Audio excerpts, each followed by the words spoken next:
Hey folks, so for a little while I've been saying I'm going to do a hoof boot review on a couple of the different hoof boots that I've tried. One of my mares in particular really needs them. Her feet are prone to cracking and they're just kind of brittle and they chip, especially in the summertime or over really rocky terrain.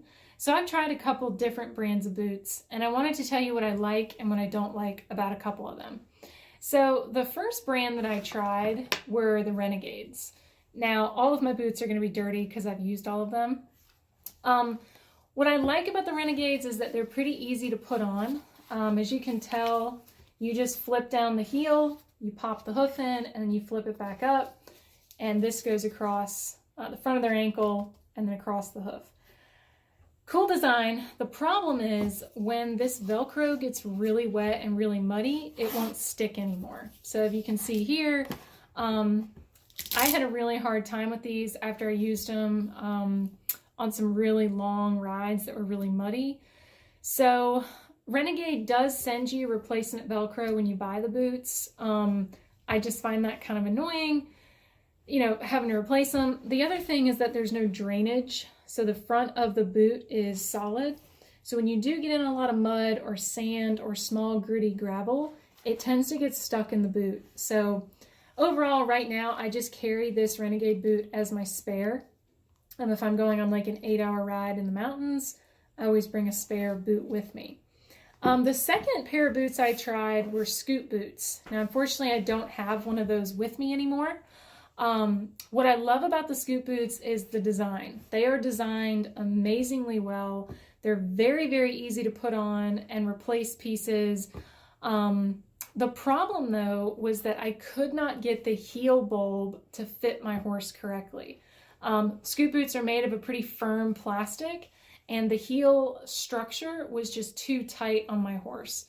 I sized up and then they were too big and they were sliding around. So unfortunately, I had to sell my scoot boots. They have phenomenal drainage. Absolutely love scoots. I was really bummed that they didn't work for my mare. But yeah, if your horse has big heels, they're probably not going to work. The third boot I'm trying right now is called FlexBoots. So I tried these today. These are similar to the scoots in that they've got great drainage. And in this one, you can see it's in the toes. Let me move my camera so the sun isn't quite hitting me that way. But what I like better about the FlexBoots is that the back is made of a soft neoprene. So it's much easier on the heel. You also have two different levels that you can put the heel straps at. You can go straight across or you can have an angle, changing the way it comes around the horse's heel. It also is great, there's no Velcro. It's got the fasteners kind of like scoot boots, but just in a different spot on the boot. I tried these today, and the first creek I went through, one of them came off. So I wasn't thrilled about that. I think it could just be that these trail gaiters are too big, so they really didn't help. I need to size down in these. I could possibly size down in the boot overall. I'm kind of apprehensive to do that after my experience with the scoot boots because as my horse moved through her trim cycle, they were impossibly too tight for her and they were really uncomfortable. So overall, I tried a lot of different stuff. The biggest things to look for when you're looking for boots is no Velcro, good drainage, and is it going to fit your horse as their hoof grows through their trim cycle, are kind of the biggest things I think about.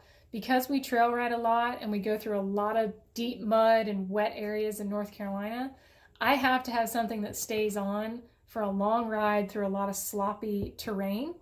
I'm still looking for the perfect boot. I'm hoping that if I change some of the sizing on these flex boots, they're going to be great.